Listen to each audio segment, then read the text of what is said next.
बहुत सारे बच्चे बोल रहे थे कि भैया आपने रेंट फ्री एकोमोडेशन का सम्स नहीं करवाया, रेंट फ्री एकोमोडेशन का सम्स नहीं करवाया, रेंट फ्री एकोमोडेशन का सम्स नहीं करवाया। तो आइए एक छोटा सा सम्स हम लोग कर लेते हैं जिसके आने के चांसेस एग्जाम में बहुत ज्यादा है। ठीक है, तो आज हम लोग इस पर्टिकुलर वीडियो में हम लोग रेंट फ्री एकोमोडेशन का सम्स करने वाले हैं। 5 मिनट या 10 मिनट का वीडियो होने वाला है, जरा समझ लो। रेंट फ्री एकोमोडेशन का आपको रूल्स एंड रेगुलेशंस अमेंडमेंट सबको सब कुछ क्लियर है।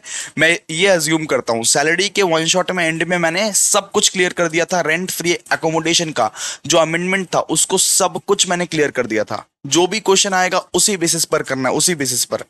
ठीक है, तो रेंट फ्री एकोमोडेशन जो था इसका जो अमेंडमेंट आया था वो 1 सितंबर को आया था, 1 सितंबर को। लेकिन बेटा 1 अप्रैल से एक फाइनेंशियल ईयर जो है वो स्टार्ट हो जाता है ऑलरेडी। 1 अप्रैल से फिर एक फाइनेंशियल ईयर जो है वो स्टार्ट हो जाता है ऑलरेडी।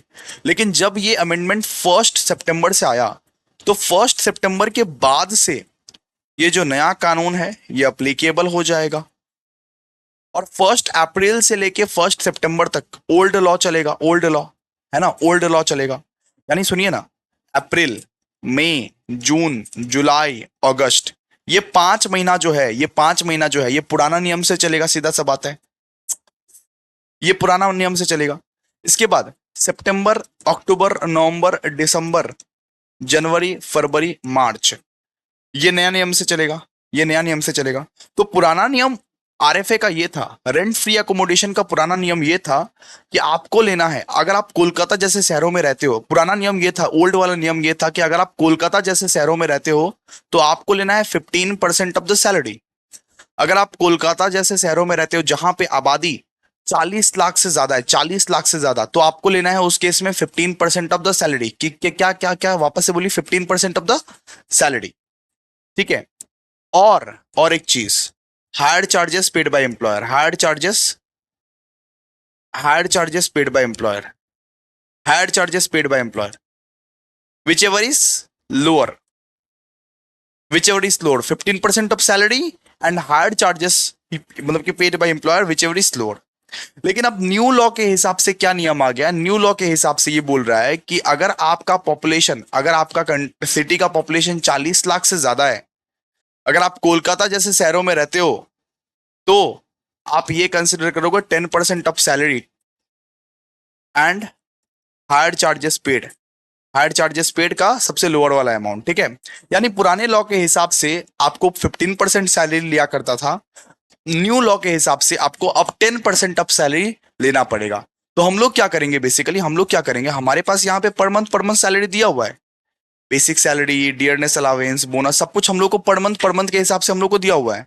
तो हम लोग 5 महीने का जो सैलरी निकालेंगे, फर्स्ट 5 मंथ का जो सैलरी निकालेंगे वो 15% के बेसिस पर निकालेंगे, और नेक्स्ट 7 मंथ का जो सैलरी निकलेगा वो 10% के बेसिस पर निकलेगा। ठीक है, मतलब ये जो 5 महीने का सैलरी है, 5 मंथ का जो सैलरी है, ये हम लोग 15% के बेसिस पर निकालेंगे, और नेक्स्ट 7 मंथ का सैलरी हम लोग 10% के बेसिस पर निकालेंगे। ठीक है सर, इतना तो समझिए, लेकिन निकालना कैसे है, कैसे निकालना है जरा समझिए आप। सबसे पहले आरएफए में हम लोग ये पढ़े थे कि सैलरी का कंपटीशन अलग तरीके से यहाँ पे होता है, सैलरी का कंपटीशन यहाँ पे अलग तरीके से होता है। इसके लिए हम लोग आपको ये सिखाए थे बीडीबीएससीएम, बीडीबीएससीएम, B for basic salary, D for dearness allowance, B for bonus, A for allowances, C for commission and M for monetary charges। तो इनमें से कुछ भी रहे सबको ऐड कर देने का और सैलरी मिक्सअप कर देने का, इनमें से कुछ भी रहे सबको ऐड कर देने का, यानी कि ये तीनों ऐड होगा, ए बी सी ये तीनों ऐड होगा। तो जरा देखिए एक स्टूडेंट का सोल्यूशन देखिए, एक स्टूडेंट ने यहाँ पे सोल्यूशन भेजा है, एकदम करेक्ट सोल्यूशन भेजा है। सबसे पहले रेंट फ्री एकोमोडेशन आप हेडिंग दोगे, फॉर्मेट बनाओगे रेंट फ्री एकोमोडेशन, आप अच्छे से हेडिंग दोगे सबसे पहले। उसके बाद आप इसमें लिखोगे 15 और 10% ऑफ सैलरी, क्योंकि यहाँ पे तो 15% ऑफ सैलरी भी आएगा और 10% ऑफ सैलरी भी आएगा, 15 एंड 10% ऑफ सैलरी। ठीक है, अरे 5 महीने के लिए सुनो, 5 महीने के लिए तो भैया हम लोग 15% ऑफ सैलरी लेंगे, और बाकी का रिमेनिंग 7 महीने के लिए हम लोग 10 लेंगे। ठीक है, 5 महीने के लिए हम लोग 15% का सैलरी लेंगे और बाकी का 7 महीने के लिए हम लोग 10% का सैलरी लेंगे। ठीक है, और दूसरा चीज आप लोग को देखना है, higher charges paid by employer, जो सबसे छोटा रहा उसको बाहर निकालेंगे, जो सबसे छोटा रहा उसको बाहर निकालेंगे, बात खत्म। और अगर फर्नीचर का रहा, अगर फर्नीचर भी दिया है तो फर्नीचर का 10% ले लेंगे, ऐड कर देंगे। अगर फर्नीचर भी दिया है तो फर्नीचर का 10% ऐड कर देंगे, जितना भी कॉस्टिंग का फर्नीचर है उसका 10% ऐड कर देंगे। लेकिन फर्स्ट ऑफ ऑल तो आपको सैलरी का ये करना पड़ेगा। फर्स्ट ऑफ ऑल तो आपको सैलरी कंप्यूट करना पड़ेगा। किस तरीके से आप सैलरी कंप्यूट करोगे? First of all salary compute करना पड़ेगा। देखिए देखिए जरा किस तरीके से सैलरी कंप्यूट किया जाता है।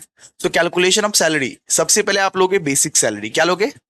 Basic salary. बेसिक सैलरी के साथ आप dearness allowance, bonus allowances, commission, other monetary income, सब कुछ आप ले लोगे। BD, BA, CM. जरा सुनो, सबसे पहला जो ये 5 मंथ का सैलरी है वो 15% के बेसिस पर आप लोग को निकालना है। 5 मंथ का जो सैलरी है, 5 मंथ, फॉर फर्स्ट 5 मंथ, ये जो सैलरी है ये 15 महीने के बेसिस पर निकालना है। तो सर निकालें कैसे, जरा बता दीजिए ना।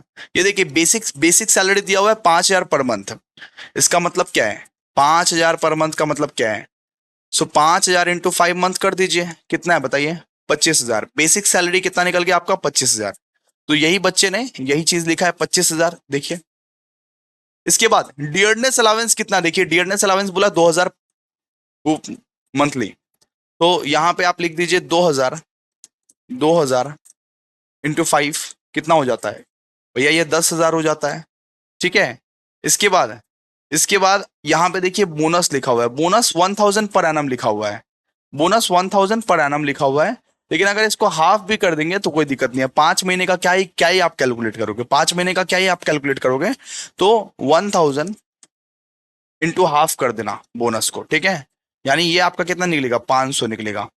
तो जो भी अमाउंट है ये 32,500 है। एक मिनट, अच्छा है, ये 35,500 निकलेगा। ये क्या निकलेगा? फॉर 5 मंथ, हम लोग सिर्फ 5 मंथ के लिए निकाले हैं।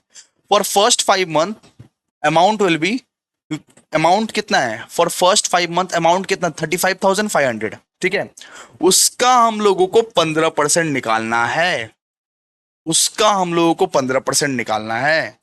And for next 7 month, for next 7 month लिखिए, मैंने क्या बोला? पहला 5 महीने के लिए अप्रैल, मई, जून, जुलाई, अगस्त हम लोग ओल्ड वाला नियम को फॉलो करेंगे। उसके बाद 7 महीने का हम लोग न्यू वाला नियम को फॉलो करेंगे। तो ओल्ड वाला नियम क्या कहता था कि 15% लगता है टैक्स, न्यू वाला नियम क्या कहता है कि 10% लगता है tax. For next 7 month, for next 7 month देखिए, नेक्स्ट कितना है नेक्स्ट 7 मंथ? तो यहां पे वापस से कैलकुलेट कीजिए।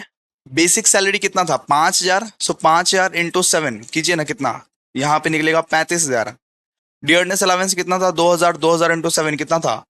14,000 निकलेगा। ठीक है, और बोनस का 1,000 था, हाफ बट गया था और हाफ बाकी था, कितना था? 500। तो इसको जोड़ देंगे, इसको जोड़ देंगे, जोड़ के क्या आएगा? जोड़ के आएगा ये वाला 49,500। ये जो 49,500 आया है इंटू 10% कर दीजिएगा। ये क्या है? ये बेटा ये न्यू नियम है। ये क्या है? ये न्यू नियम है। और वो क्या पढ़े थे? वो ओल्ड ओल्ड नियम पढ़े थे। ओल्ड नियम और न्यू नियम को कंबाइन कर दीजिएगा। पहला 5 महीना ओल्ड नियम से निकालिएगा, दूसरा 5 महीना न्यू नियम से निकालिएगा, और दोनों को फिर जोड़ दीजिएगा। जोड़ के लिख दीजिए, देखिए ना, जोड़ के यहाँ पे लिख दिया गया है। देखिए जोड़ के यहाँ पे लिख दिया गया है। ठीक है, इसके बाद हम लोग ये देखेंगे कि सॉरी, जोड़ के यहाँ पे लिख दिया गया, यहाँ पे इधर इधर लिख गया। उसके बाद हम लोग ये देखेंगे कि छोटा कौन सा है, 15 और 10% ऑफ सैलरी या हायर चार्जेस। छोटा कौन सा है, लोअर कौन सा है। उसके बाद हम लोग ये देखेंगे लोअर कौन सा है। तो लोअर तो यहाँ पे दिख रहा है फर्स्ट वाला ही, तो फर्स्ट वाला को बाहर निकाल देंगे। फर्स्ट वाला को हम लोग बाहर निकाल देंगे। उसके साथ ऐड कर देंगे फर्नीचर, जो कि है 10%, जो कि 10% पर एनम है। और जो कि आपका ये मतलब ये, अगर ये 12,000 का फर्नीचर था, अगर फर्नीचर 12,000 का था, फर्नीचर अगर 12,000 का था, तो इसका 10% कितना होता है? 1,200।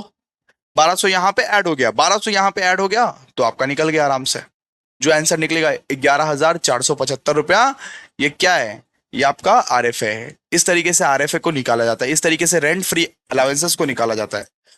बहुत बच्चे पूछते हैं कि सर लैपटॉप फैसिलिटी का क्या होगा, लैपटॉप फैसिलिटी का क्या परक्यूज होगा? तो लैपटॉप फैसिलिटी पे कोई भी टैक्स नहीं लगता है।